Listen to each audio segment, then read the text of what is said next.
Welcome to Too Old and Too Slow, and in this episode I managed to get a ride home from work on one of the company jets and go to Silverstone to race on the Grand Prix circuit. So, since the first race of the season at Silverstone, I've had a few problems. The car obviously suffered some damage. I've had that damage repaired. It's not something that I particularly could deal with because I needed parts supplied and then fitted. So I took the car up to Shaws Motorsport and they fitted the parts for me, the new nose cone made by URS, and that's been installed on the car, and now it should be ready to go. There's been other problems as well. As you can see in this photo, I had a problem with my truck.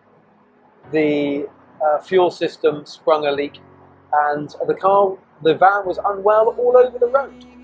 So I've had to get somebody to come and fix that. First of all, it's recovered, and then someone to fix it in my yard. That was the plan. I don't know if it's been fixed yet. I'll hopefully fly out today. If not, I'm going to struggle getting the car from Shaws Motorsport in Hinckley to Silverstone. But let's see how I get on. So here I am in my truck, and tomorrow I'm going to head up to Hinckley to drop the car off with Mark Bates at Shaws Motorsport. Shaws Motorsport did an amazing job checking the car and getting it race ready for the first meeting, and then we had the problem, which you can see here. Not a great moment, but these things happen, and we just come back and we just keep on going, rebuild and get it back on track. It's not a big deal. It's just an application of some cash and some spare parts. So I'm going to have a quick look at what we need to do to get the car back on track in I think 2.5 weeks time. Those of you who didn't see the accident video, please have a look at that, because that will put into context what's going on here. So main damage is this rocker. These are expensive, and this one is broken, as you can see. It's supposed to be straight, but it's bent.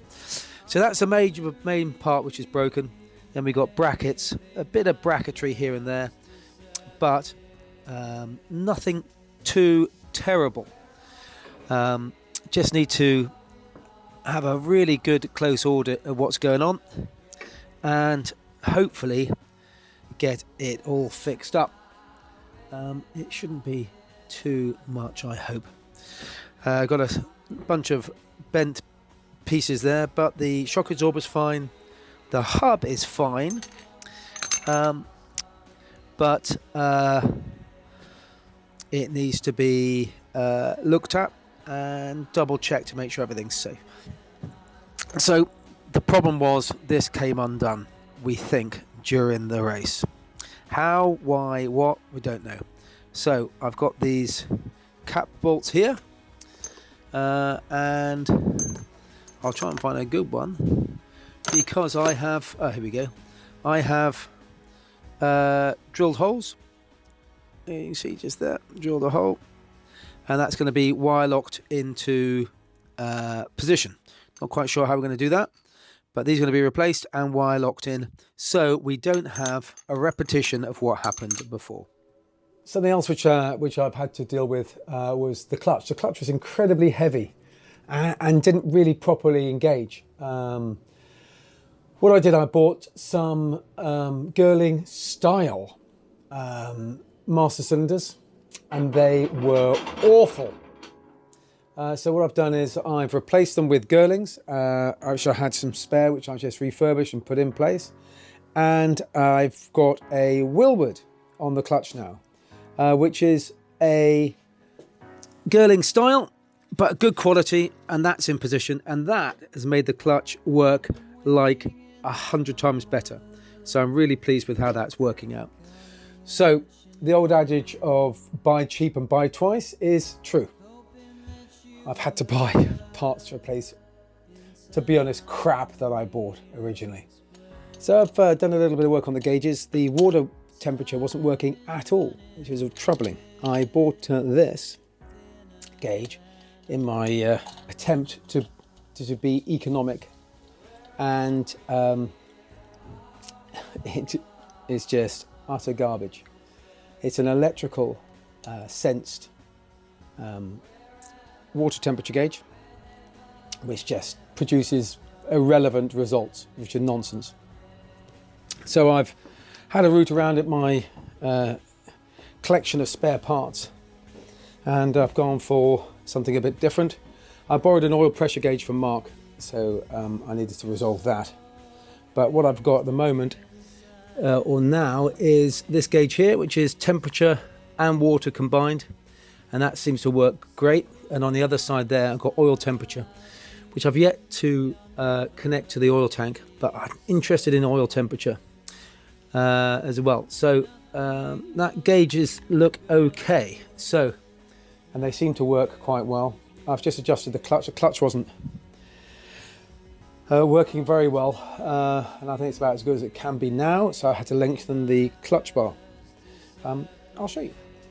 So it's this mechanism here. So this is hydraulic controlled by a slave cylinder on top of the kind of gearbox, and there's this bar here, and this dictates clutch throw. And I think it was just running a little bit long. There's a bit of play there, which is about right, and it appears to work okay.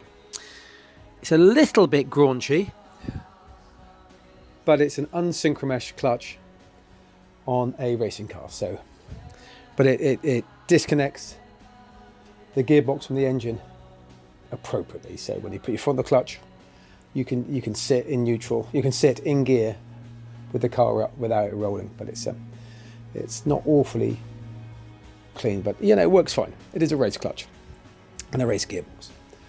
Right, so that's it for today. I'm going to head on home, and tomorrow drive up to Hinckley, drop the car off there. So Mark is going to get some bits made to replace the smashed up bits.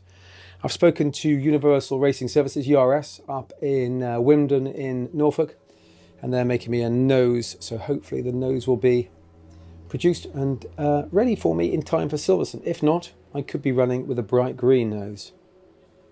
Hey ho. Right, onwards and upwards. Yeah, so here we are at Silverstone. We made it. The car is in the garage. It's been a bit of a slog to get it here today. There have been quite a lot of things that we had to do. So I went up this morning to Shaws Motorsport in Hinckley, and sat with Mark, and we plowed through the last few items on the list to get it done. So let's have a look at the bits that have been replaced. So this was the corner, well, first of all, the nose. I had a new nose made. Now that looks pretty cool. I think it's heavy, but it's lighter than the original one that I had on there. So we had a replacement top rocker and wishbones have all been replaced, and as many people have pointed out, these are Loctited in position and wire locked as well, top and bottom. That's all done. So that's all done. New nose. The bodywork is pretty tricky. The colour is slightly off on the nose, but that's okay. Complete setup, and new steering wheel as well. So the old one is bent, and now that's a souvenir. So new steering wheel. Worked on the seat position as well, and new mirrors, because the mirrors were very irritating. And new sticker. I'll be giving those away to people if they want a too old and too slow sticker. So that's it. That's the end of the rebuild. I'm going to test tomorrow. I've got 3 testing sessions of 30 minutes each, and it's going to be a slow process. I'm going to spend quite a lot of time back here checking everything's back together and up tight and ready for qualifying on Saturday. So thank you so much for watching. I do appreciate everybody's comments, so please let me know if I'm doing something wrong. The comments have really helped me, because I don't know what I'm doing. And if you look on the screen now, there's a box which will link you to the Red Royale Rebuild series, so you can go back and see how the car came about and now racing it, and also where to subscribe. So thank you so much for watching, and I will speak to you next time.